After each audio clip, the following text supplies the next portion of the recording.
I will start with few MCQs like every day. तो ये है फर्स्ट MCQ। हमने कल बात की है अलग अलग चीजों की, लाइक लैंग्वेज क्या होती है, लैंग्वेज के क्या एस्पेक्ट्स होते हैं, लैंग्वेज के क्या प्रॉपर्टीज होती है, लैंग्वेज के क्या ये वुड से लेवल्स होते हैं। एंड हमने फोनम्स की बात की थी, फोनोलॉजिकल रूल्स की बात की थी, मॉर्फिम्स की बात की थी, मोर्फोलॉजिकल रूल्स की बात की थी, ग्रामेटिकल मॉर्फिम्स की बात की थी। We have also talked about semantics and then we also talked about other things like syntax. Syntax होता है जिससे कि कैसे कैसे शब्दों को जोड़ा जाए और वो sentences form हो उन वर्ड्स से, like how to combine words to form sentences, that is syntax. और we have also talked about syntactic analysis, कि हम कैसे एक किसी चीज को पढ़ते हैं, किसी भी चीज को कैसे हम पढ़ते हैं, दैट इज syntactic analysis। कि पहले हम सेंटेंस को देखते हैं, फिर उसको नाउन और फिर उसको फ्रेजेस बनाते हैं उस चीज के, कैसे उसको नाउन फ्रेज या फिर वर्ब फ्रेज में कन्वर्ट करता है, फिर उसकी प्रपोजिशन करता है लाइक सब्जेक्ट एंड प्रेडिकेट। तो ये चीजें हम अनकॉन्शियसली करते हैं, हमें पता नहीं होता कि हम ये ऐसे रीड करते हैं, पर हमें पता नहीं होता। Just psychology is like making you aware of the things that you don't know. ठीक है, तो हमने ये कल चीजें पढ़ी थी। सो क्राइम एंड पनिशमेंट, या नहीं, I have read white knights, but यार मेरे पास टाइम नहीं होता भाई लिटरेरी नॉवेल्स पढ़ने का ज्यादा। So maybe later, maybe next year. How's it? ठीक है भाई, थोड़ी हार्ट ब्रोकन टाइप है नस्तैंका के ऊपर, like it's kind of a romantic rom com, heart broken short story kind of novella. It is एक होती है नॉवल, एक होती है नोवेला। वो it's a novella, novella is a short novel with that. Okay, which of the following is a unique property of human language as opposed to animal communication? कि क्या unique property है language की, human language की? हमने कल बात की थी, दैट इज सी, सिंबॉलिक होती है। तीन प्रॉपर्टीज होती है ह्यूमन मेमोरी की, that is it is symbolic, it is structured and it is like generative. ठीक है, तो आपको पुराने लेक्चर्स या फिर खुद पढ़ लो एटकिंसन। ठीक है, हमने कल बात की थी इस चीज की। तो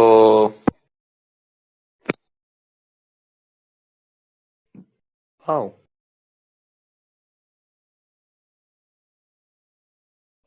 which property allows human to create and understand an infinite number of sentences that they have never heard before?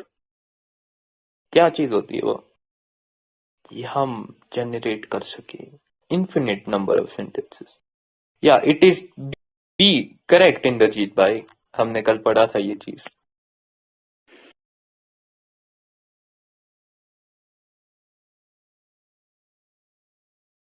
What is this?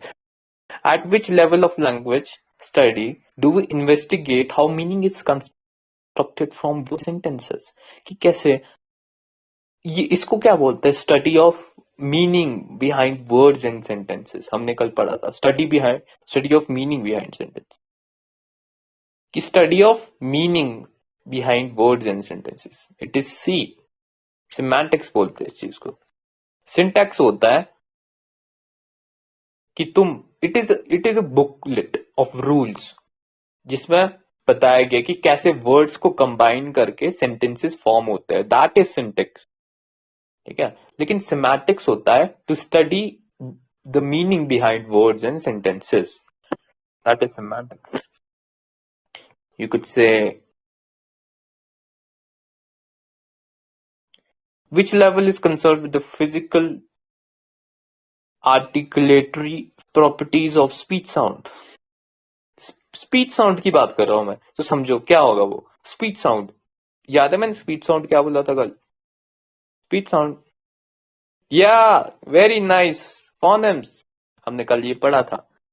फोनिम्स या फोनेमिना, हमने कल ये पढ़ा था. सो या correct. Okay. Which rules analyse how morphemes combine to form words. वो कौन से रूल्स है जब मॉर्फिम्स कंबाइन करके वर्ड्स फॉर्म करते हैं? हमें पता है मॉर्फिम्स क्या होते हैं. या correct, morphological rules.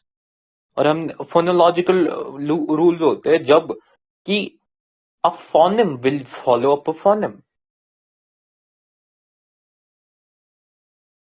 The minimum. All right.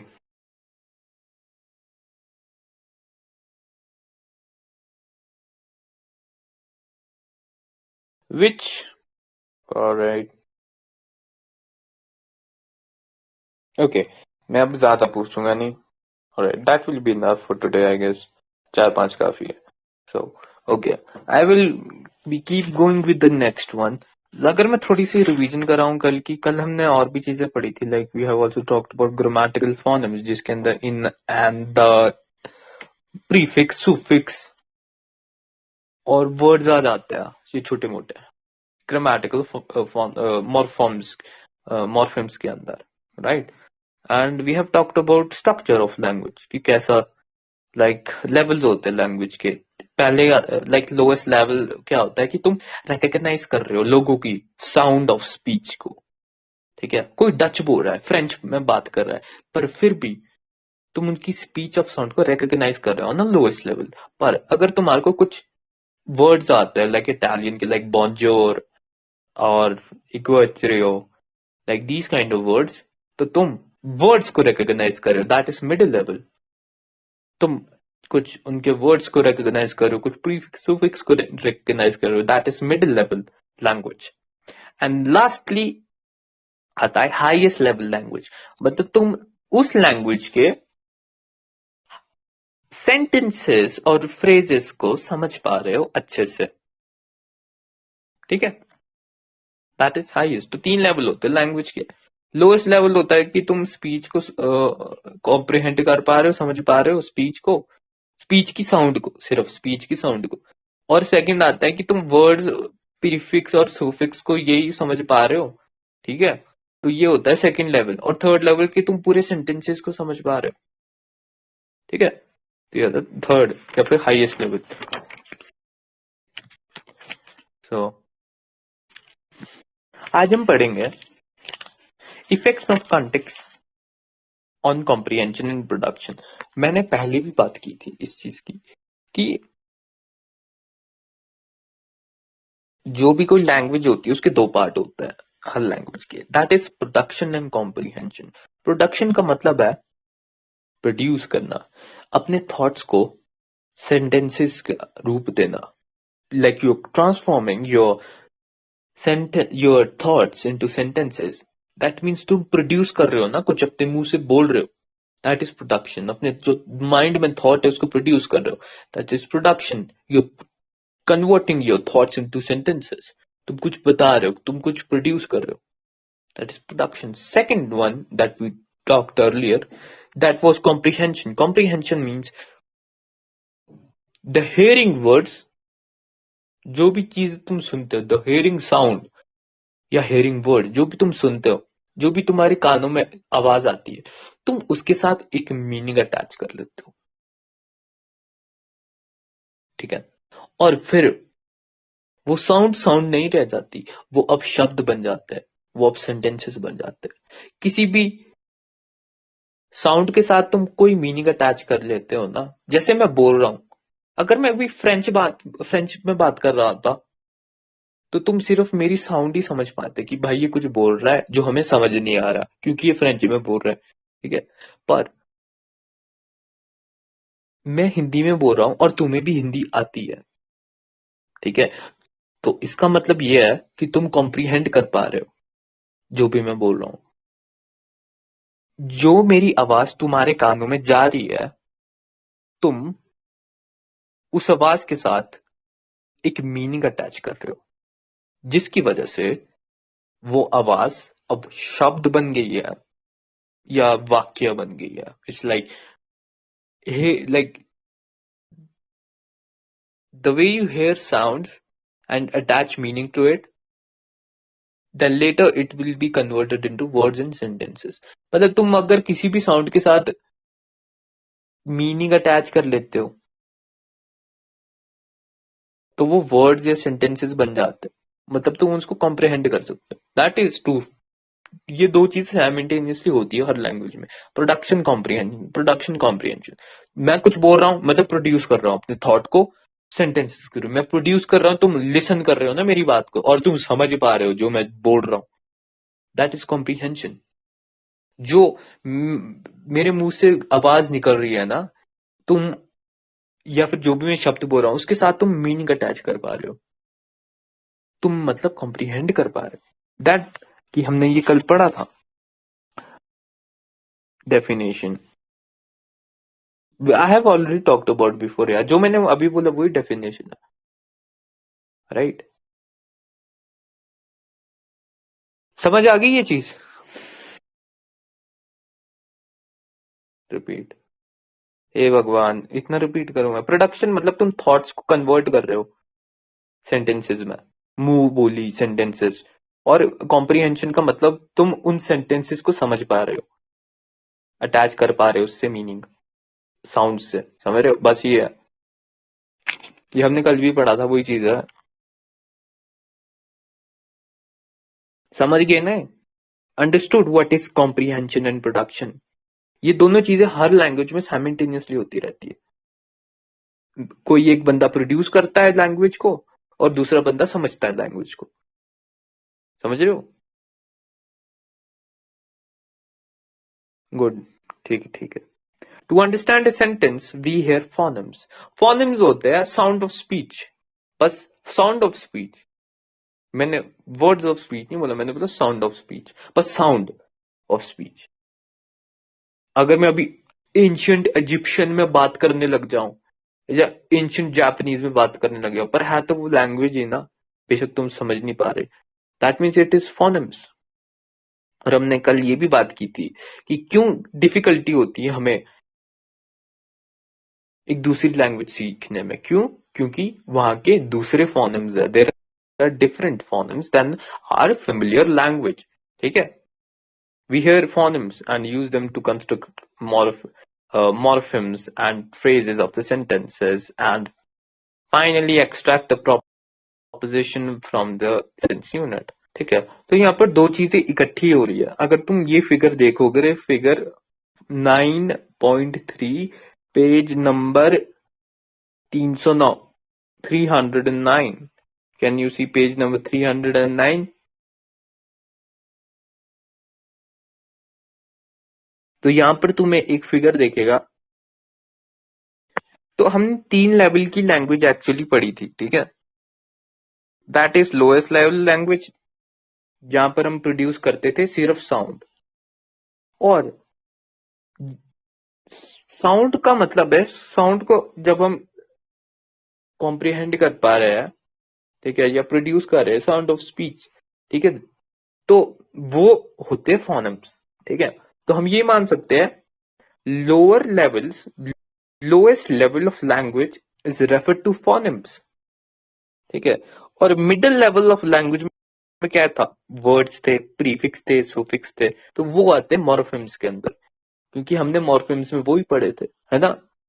कि मॉर्फिन क्या होता है? मॉर्फिन होता है स्मॉलेस्ट लिंग्विस्टिक यूनिट. ठीक है? जिसके ग्रामेटिकल मॉर्फिम्स होते हैं, है ना? जैसे प्रीफिक्स वर्ड्स होता है इज, एम, आर. ठीक है? I N G, U N E D. ये प्रीफिक्स सुफिक्स ये किस में आते हैं? ग्रामेटिकल मॉर्फिम्स के अंदर. ठीक है? ये आते हैं मिडिल लेवल लैंग्वेज में. तो फोनेम्स आते हैं लोएस्ट लेवल लैंग्वेज में, मिडिल लेवल लैंग्वेज में मॉर्फिम्स, और हाईएस्ट लेवल लैंग्वेज आते हैं फ्रेजेस या सेंटेंसेस या सेंटेंस की यूनिट्स. तो हाईएस्ट लेवल लैंग्वेज में sentence unit, middle level language में मॉर्फिम्स और लोएस्ट लेवल में फोनेम्स. ठीक है? ये 3 चीजें समझो. यही डेमोन्स्ट्रेट करना चाह रहा है फिगर 9.3. ठीक है? तो इसमें 2 चीजें होती है. अगर तुमने कोई चीज समझनी है, कोई लैंग्वेज समझनी है, या कोई सेंटेंस समझना है तो कैसे कैसे तुम्हारा ब्रेन काम करता है, सुनो। वो काम करता है, तो ये काम करता है by lowest level to highest level. पहले जो भी मैं चीज बोलूंगा, पहले तुम उसकी स्पीच ऑफ साउंड सुनोगे, उसके बाद जो मैं बोल रहा हूं उसके तुम वर्ड्स को सुनोगे, मतलब मिडिल लेवल आ गया। देखो पहले लेवल क्या था, तुम कैसे सुनते हो मेरी आवाज, पहले तुम मेरी स्पीच को समझ रहे हो, ठीक है, साउंड ऑफ स्पीच को समझ रहे हो, मतलब लोएस्ट लेवल है फोनम में, ठीक है। सेकंड, तुम उसमें वर्ड्स प्रीफिक्स सुफिक्स को रिकॉग्नाइज कर रहे हो, मतलब मिडिल लेवल आ गया, मॉर्फिम्स आ गया। उसके बाद तुम मेरे सेंटेंसेस को समझ पा रहे हो, मतलब सेंटेंस यूनिट आ गया, हाईएस्ट लेवल आ गया। तो नीचे से ऊपर की तरफ बढ़ता है जब कॉम्प्रिहेंशन होती है। जब कॉम्प्रिहेंशन होती है तो lowest level to highest level होती है लैंग्वेज लेवल, ठीक है। पर अगर प्रोडक्शन होती है, अगर तुम प्रोड्यूस करते हो लैंग्वेज या कोई भी शब्द, तो उल्टा होता है, हाईएस्ट टू लोएस्ट लेवल होती है, ठीक है। तुम sentences to words prefix suffix to this one sound of speech. जब तुम प्रोड्यूस करते हो लैंग्वेज, पहले तुम सेंटेंसेस अपने ब्रेन में फॉर्म करते हो, फिर वर्ड्स प्रीफिक्स सुफिक्स बनाते हो एंड देन फिर बोलते हो एंड में, ठीक है। तो ये दोनों वाइसा वर्सा है, ठीक है। कॉम्प्रिहेंशन कैसे करते हैं, लोएस्ट टू हाईएस्ट लेवल, और प्रोडक्शन कैसे करते हैं हम लैंग्वेज को, हाईएस्ट टू लोएस्ट लेवल। समझ आ गई, गॉट इट। ये तो पता लगा ना, फोनेम्स आते हैं लोएस्ट लेवल लैंग्वेज में, मॉर्फिम्स आते हैं मिडिल लेवल में, और सेंटेंस यूनिट्स आती है हाईएस्ट लेवल में। जब हम कोई भी चीज प्रोड्यूस करते हैं, लैंग्वेज प्रोड्यूस करते हैं, वो होती है हाईएस्ट टू लोएस्ट लेवल, और कोई भी चीज कॉम्प्रिहेंड करते हैं वो होती है lowest to highest, lowest to highest level, है ना। थोड़ा इसको ध्यान रखना, बाकी कुछ नहीं है। Next thing I am gonna talk about is the context. जो कंटेक्स्ट का क्या इफेक्ट है कॉम्प्रिहेंशन और प्रोडक्शन के ऊपर। मैंने कॉम्प्रिहेंशन और प्रोडक्शन को तुम्हारे को अच्छे से समझा दिया, ठीक है, कि कॉम्प्रिहेंशन होती है लोएस्ट टू हाईएस्ट लेवल और प्रोडक्शन होती है highest to lowest level language में, ठीक है। और हमें पता है कि 3 लेवल होते हैं लैंग्वेज के, हाईएस्ट, मिडिल और लोएस्ट। मिडिल लेवल में मॉर्फिम्स, लोएस्ट लेवल में फोनेम्स, और हाईएस्ट लेवल में सेंटेंस यूनिट्स, ठीक है। तो क्या कंटेक्स्ट का इफेक्ट होता है, हमने पहले भी मेमोरी में कंटेक्स्ट पढ़ा हुआ है, like what happens during context. Context के दौरान हमें पता था कि अगर हम, लाइक हमने पढ़ा था कि अगर मुझे याद करना है कि मेरे कौन दोस्तों का नाम क्या था जब मैं 3rd क्लास में था, तो मुझे बढ़िया रहेगा कि मुझे कंटेक्स्ट प्रोवाइड हो, बढ़िया रहेगा कि मैं 3rd क्लास में जाऊं अपने स्कूल की और पता करूंगी उस क्लास में जाके और याद करने की कोशिश करूं। इसको बोलते हैं रिकॉग्निशन टेस्ट, ठीक है। तो ये तो कंटेक्स्ट मेमोरी के बेसिस पे था जो हमने पहले पढ़ा हुआ है, पर यहां पर कैसे कंटेक्स्ट काम कर रहा है, ठीक है। So the first thing is कि किसी भी चीज का कंटेक्स्ट ना हमारे को एक बैकग्राउंड इंफॉर्मेशन देता है, ठीक है। किसी भी चीज का कंटेक्स्ट हमारे को एक बैकग्राउंड कंटेंट देता है। पहला तो ये कंटेक्स्ट का फॉर्म, लाइक फंक्शन। अगर मैं इसको एग्जाम्पल के रूप में समझाऊं, यहाँ पर एक एग्जाम्पल दे रखा है, यहाँ पर क्या लिखा हुआ है अगर तुम देख पाओ ना, फिगर 9.3 के ऊपर एक पैराग्राफ टाइप है, बोल्ड लेटर्स में तुम देख पा रहे हो। यहाँ पर लिखा है the procedure is actually quite simple, first you arrange things in different groups. Of course, one pile may be sufficient depending on how much there is to do. If you have to go somewhere else due to lack of facilities, there is next step. Otherwise, you are pretty well set. It is important not to overdo things. That is, it is better to do few things at once than too many. In the short run, this may not seem important, but complications can easily arise. A mistake can be expensive as well. At first, the whole procedure will be complicated.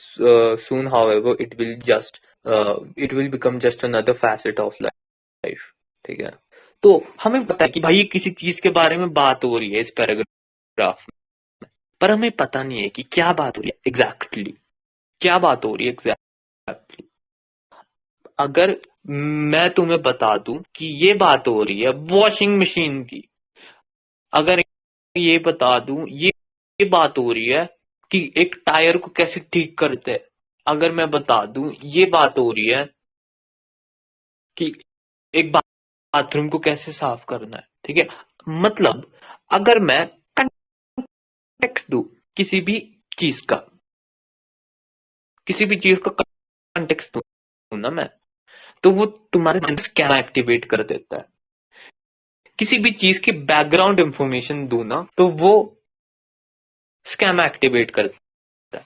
Schema पता है ना हमें क्या चीज होती है, mind map होता है, एक काइंड ऑफ मेंटल वो होती है, लाइक मेंटल प्रॉब्लम की चीज कैसे काम करती है। अगर हमें याद करो, थर्ड चैप्टर में हमने पढ़ा था स्कैमा, मैंने हॉस्पिटल दिया था, है ना, कि हॉस्पिटल में जाते हो, पर्ची कटाते हो, फिर डॉक्टर को टोकन आता है तुम्हारा, ठीक है, स्कैमा ही तो है वो।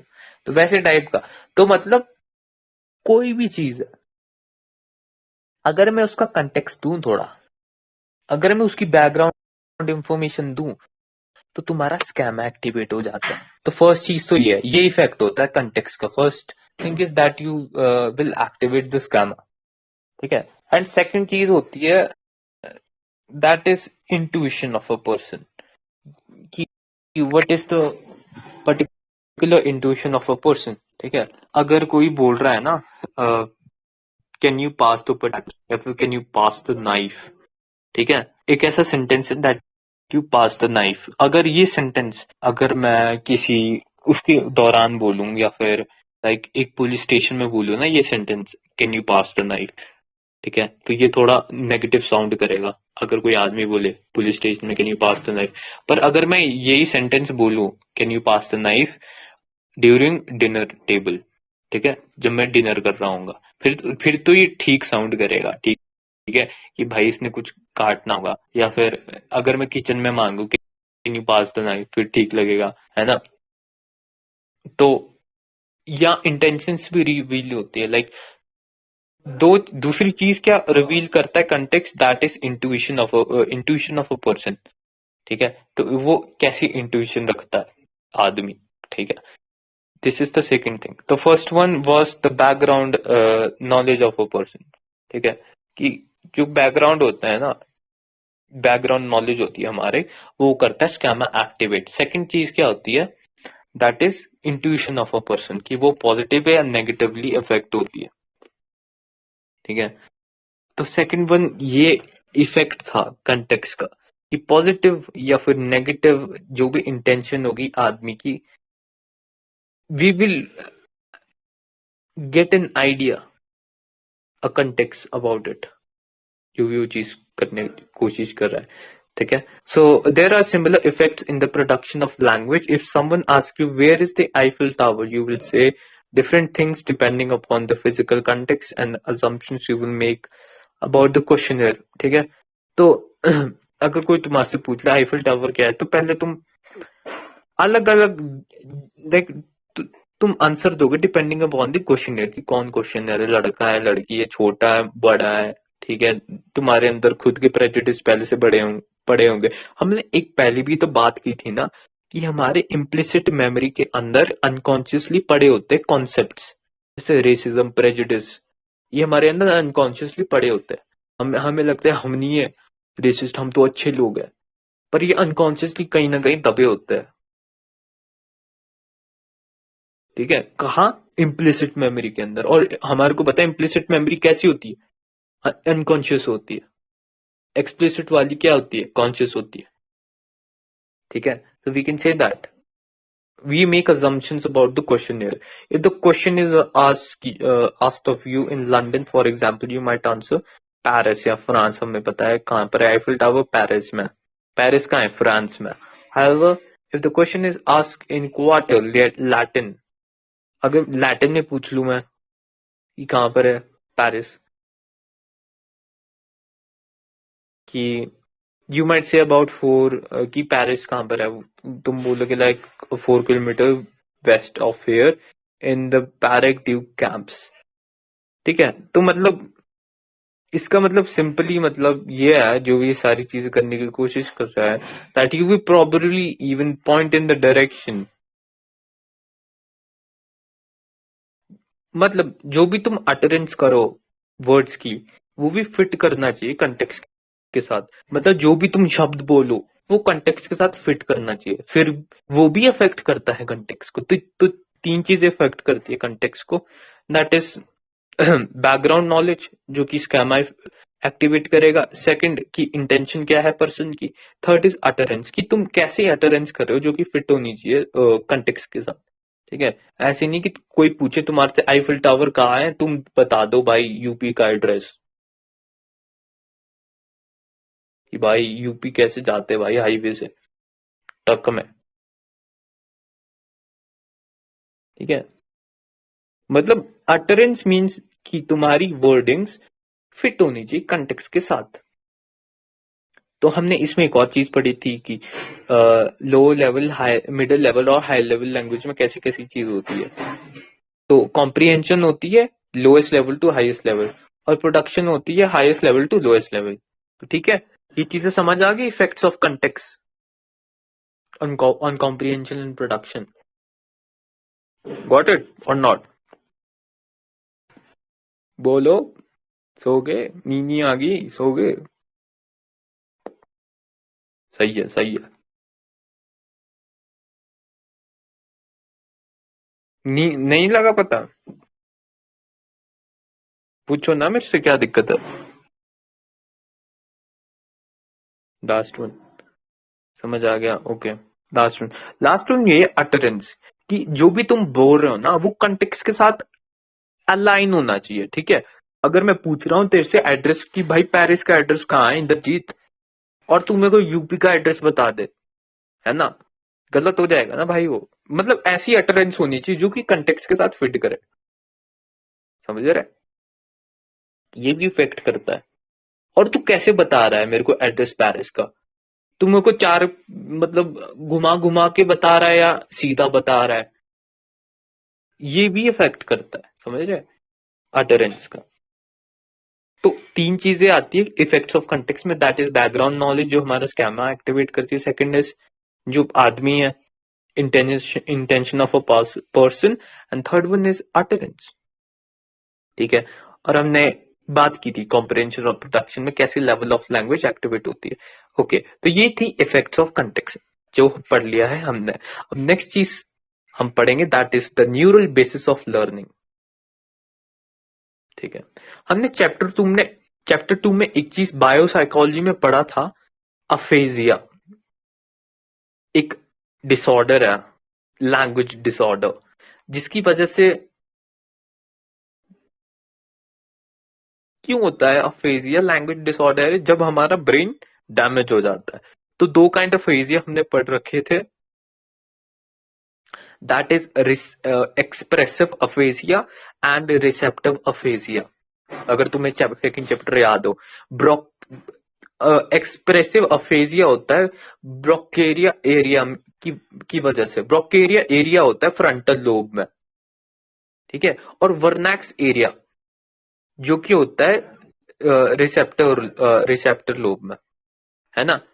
जो कि वर्नैक्स एरिया होता है ना, वो आता है रिसेप्टिव अफेसिया के अंडर। यू कुड से जो रिसेप्टिव अफेसिया है उसका दूसरा नाम वर्नैक्स अफेसिया है, और एक्सप्रेसिव अफेसिया का दूसरा नाम ब्रोकेरिया अफेसिया है। तो देखो, ब्रोका एरिया आ जाता है हमारे फ्रंटल लोब के अंदर, और वर्नैक्स एरिया आ जाता है टेम्पोरल रीजन के अंदर। ठीक है, ये हमने पहले भी चीजें पढ़ रखी है चैप्टर 2 में, थोड़ी सी रिकॉल करने की कोशिश करो। ठीक है, अगर मैं बात करता हूं कि एक्सप्रेसिव अफेसिया क्या था, कोई बात नहीं अगर तुम भूल गए होंगे। अफेसिया क्या था? अफेसिया सिंपल है कि तुम लैंग्वेज डिसऑर्डर होता है अफेसिया, ठीक है ना। क्यों होता है वो? It is because of a brain injury. ठीक है, ब्रेन में किसी को स्ट्रोक आ गया, एक्सीडेंट हो गया, उसकी वजह से लैंग्वेज में जो डिस्टॉर्शन आती है उसका अफेसिया बोलते हैं। तो ये दो टाइप के होते हैं, एक्सप्रेसिव एंड रिसेप्टिव अफेसिया। ठीक है, यहां पर ब्रोकास अफेसिया लिखा हुआ है और वर्नैक्स अफेसिया, बात वही है। ठीक है, बस नाम चेंज है, बात वही है। अगर मैं एक्स या फिर ब्रोकेरिया यही बोलता हूं मैं, यहाँ पर तो यही लिखा हुआ है, चल ब्रोकास अफेसिया ही बोलता हूँ। ब्रोकास अफेसिया के दौरान क्या होता है, या फिर मैं एक्सप्रेसिव अफेसिया बोलता हूँ क्योंकि वो ज्यादा इजीली अंडरस्टैंडेबल है। एक्सप्रेसिव अफेसिया के दौरान क्या होता है, तुम चीजें समझ पाते हो, कॉम्प्रिहेंड कर पाते हो, पर प्रोड्यूस नहीं कर पाते वर्ड्स को। समझ रहे हो, तुम समझ पा रहे हो पर तुम बात नहीं कर पा रहे ठीक ढंग के। तो यहाँ पर एक टेस्ट है या फिर एक एग्जाम्पल दिया हुआ है ब्रोकास अफेसिया का। ठीक है, कि यहाँ पर क्या है, एक इंटरव्यूअर है, ई नाम का इंटरव्यूअर है, और पी नाम का पी नाम का एक पेशेंट है। पी से पेशेंट हो गया, ई से इंटरव्यूअर है। तो इंटरव्यू पूछता है, where you in the coast guard, were you in the coast guard. ठीक है, ये पूछता है इंटरव्यूअर पेशेंट से, और पेशेंट बोलता है no, yes yes ship Massachusetts coast guard years. ठीक है, मतलब बहुत ही मुश्किल हो रही है इसको आंसर देने में। ये समझ पा रहा है कि ये क्या बोल रहा है इंटरव्यूअर मेरे को, पर इसको दिक्कत हो रही है बोलने में। ठीक है, और इंटरव्यूअर एक और सवाल पूछता है, you were in the coast guard for 19 years। Oh boy, right right, okay okay. Then he ask, why are you in the hospital. ये बंदा पूछता है why are you in the hospital, फिर ये पूछता है पॉइंट्स पॉइंट्स टू पैरालाइज्ड, फिर वो पैरालाइज्ड आर्म को पॉइंट करता है, उसकी पैरालाइज्ड आर्म थी, फिर उसको पॉइंट करते हुए बोलता है arm no good, points to mouth, speech can't say talk you see. हाँ, तो मतलब थोड़ा वो अजीब गरीब आंसर देता है। तो हमारे को लाइक इससे मतलब काफी हेजिटेंट और हॉल्टिंग से आंसर दे रहा है वो, हेजिटेंट तरीके से, जो कि हमारे को पॉइंट आउट करता है ब्रोकास अफेसिया को। समझ पा रहे हो what is Broca's aphasia, that you can comprehend the words but you can't produce it effectively. Broca's aphasia बोलो, एक्सप्रेसिव अफेसिया, एक ही बात है ये। समझ रहे हो, दिस इज और ये होता है, पाया जाता है फ्रंटल लोब में, ब्रोकास एरिया। ठीक है, तो एक्सप्रेसिव अफेसिया ब्रोकास अफेसिया एक ही बात है। और कहाँ होता है ये ब्रोकास एरिया होता है फ्रंटल लोब में। और इसके बाद आता है वर्नैक्स एरिया में। वर्नैक्स एरिया आ जाता है आपके टेम्पोरल लोब में, जो कि आपके ब्रेन के लेफ्ट हेमिस्फीयर में होता है टेम्पोरल लोब ना। ठीक है, तो यहाँ पर क्या दिक्कत होती है वर्नैक्स एरिया में, तुम जो कोई भी शब्द है, ठीक है, तुम उसको आराम से बोल पा रहे हो, जैसे मैं अभी बोल पा रहा हूँ शब्द। ठीक है, तुम आराम से बोल पा रहे हो, लेकिन तुम दूसरों के वर्डिंग्स को कॉम्प्रिहेंड नहीं कर पा रहे हो। मतलब तुम अच्छे से बोल पा रहे हो, चीजें प्रोड्यूस अच्छे से कर पा रहे हो, लेकिन तुम कॉम्प्रिहेंड नहीं कर पा रहे कि दूसरे क्या बोल रहे हैं। मैं समझ ही नहीं पा रहा कि दूसरे क्या बोल रहे हैं। इस चीज को बोलते हैं वर्नैक्स अफेसिया या फिर रिसेप्टिव अफेसिया। ठीक है, that you aren't able to comprehend the words of others but you can produce the words easily. तुम आराम से शब्दों को प्रोड्यूस कर सकते हो। यहाँ पर लाइक एक बंदे ने लिखा हुआ, boy I am sweating, I am awful nervous, you know, once in a while I get up, I can't mention the tropui a month ago, quite a while, I have done a lot, well, I impose a lot, while on the other hand, you know what I mean, I have to run around, look at turban। तो यहाँ पर ये जो आदमी है, शब्द को तो अच्छे से प्रोड्यूस कर रहा है, शब्दों को तो बहुत ढंग के प्रोड्यूस कर रहा है, पर क्या दिक्कत है, इसने अनरिलेटेड आंसर्स दिए है। ठीक है, इसने ऐसे आंसर्स दिए जो कि हमारे को पता ही नहीं लग रहे, भाई ये किसके बारे में बात कर रहा है, क्या बात कर रहा है ये शब्द। इसकी स्पीकिंग पावर तो बढ़िया है, पर इसको समझ ही नहीं आया कि क्या है, क्या बोलना, मतलब कि क्या जो मैं बोल रहा हूँ तुम समझ ही नहीं पाओगे अगर that is receptive aphasia, that you aren't able to comprehend what I am saying.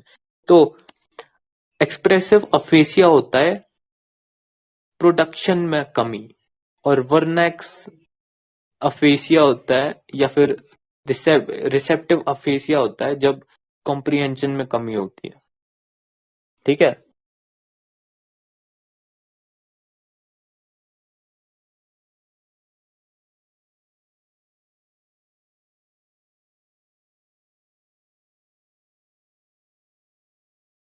यहां तक समझ आ गया? Got it guys?